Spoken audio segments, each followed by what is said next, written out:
So Fringe Benefit Tax was introduced in the 1980s when the government of the day found that many people were getting lots of benefits, cars, meals, flights overseas, but their salary was going down, and people were substituting one for the other and avoiding tax by doing that. The government's response was to impose FBT on companies and on other employers that provide benefits to their staff. The main benefit of the day, and still is motor cars. And so basic rules are, if you supply a motor car to an individual staff member or to yourself as a shareholder employee, that car generally will be subject to FBT, calculated at 20% of the cost price of the car, and there are various other ways of working it out.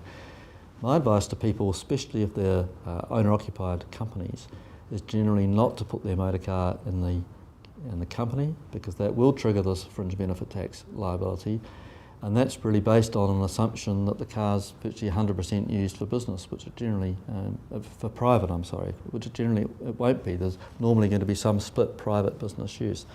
So, and often we find we're trying to extract cars from companies to ensure that the FBT liability is not there.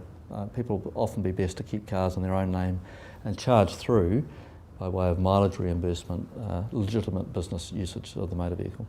So the question of whether is there an optimum price for a car from an FBT perspective is no, because the rules are designed, as you'd expect, to ensure that it's pretty much tax neutral.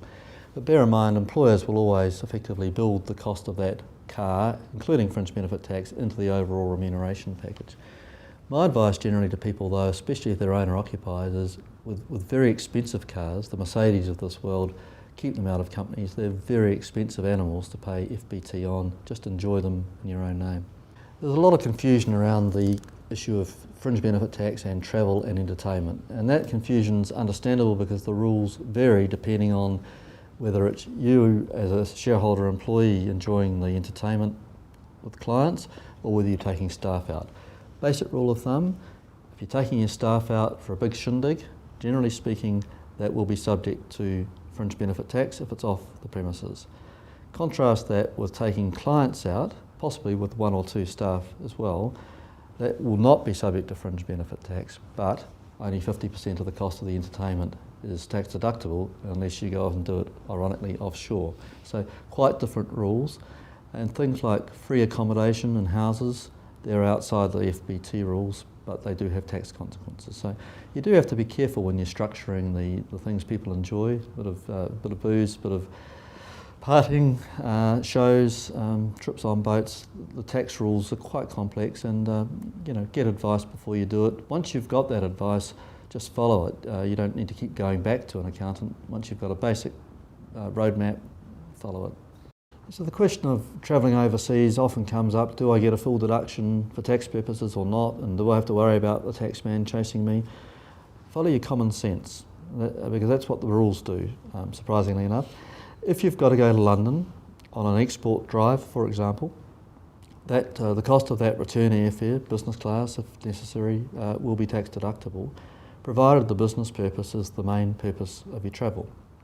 If while you're in London you decide to go off to France and watch the All Blacks be defeated in the World Cup, that's a private expense and don't claim it. Again, if you're taking a spouse, generally that will not be deductible unless she's playing an active part in the business. But be sensible on these things. Inland Revenue's not silly. They will challenge illegitimate claims. Sometimes they will impose penalties. Most people will also find that if they do that kind of thing, it kind of sullies their reputation with Inland Revenue. You want Inland Revenue to be working with you, not against you.